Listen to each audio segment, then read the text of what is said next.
another Arithmetic with Miss Lambert video. Today's video we're going to be focusing on simplifying fractions. To simplify a fraction, it literally means to make the fraction into its simplest form. So on the board we have a fraction, 20 over 50. I need to simplify this fraction into its lowest form. So here on the other side I have the beginning of my simplified fraction. I have 5 as denominator. In order for me to find out what my numerator is on my new fraction, I'm going to need to see what I need to do to 50 to get 5. I know 5 times 10 equals 50. So that means 50 divided by 10 equals 5.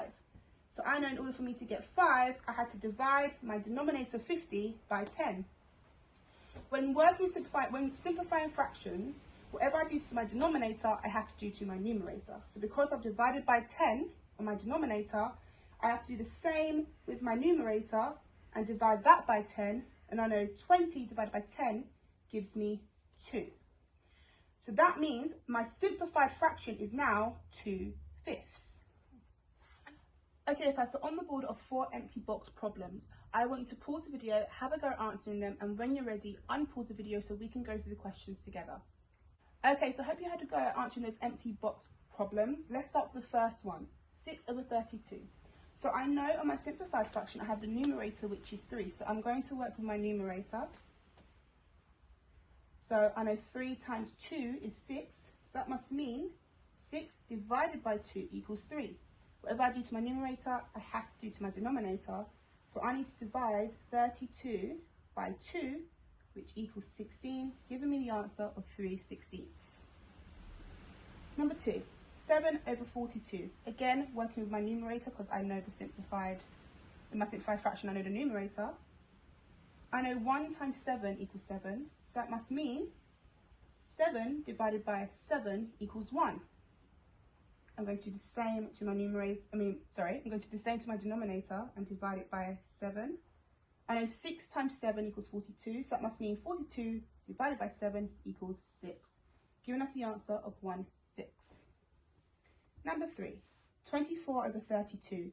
This time I'm working with my denominator of my simplified fraction as I don't know my numerator. So I need to see what 32 divided by something equals 4.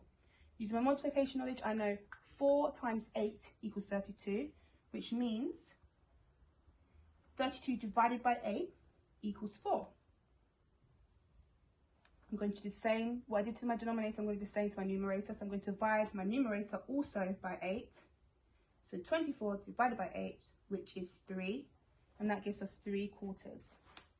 And the last one, which was a trick problem, but we'll get into that a bit later, 42 over 56. I'm working with my denominators again because I know my denominator of my simplified fraction is 8. I know 8 times 7 equals 56. So that must mean 56 divided by 7 equals 8. I'm going to do the same for my numerator and divide that by 7. So that's 42 divided by 7, which is 6, which gives us 6/8. 6/8 is not written in its simplest form. I can go even lower. And in order to do this, I have to find its highest common multiple of both 6 and 8. I know both 6 and 8 are in the 2 times table, and that's its highest common multiple. So I can divide both of these numbers, both of these numbers by 2. So I'm dividing my numerator and my denominator by 2, which gives me 3/4. Okay, year 5, I hope you guys found this video extremely helpful, and I hope you did well in simplifying your fractions.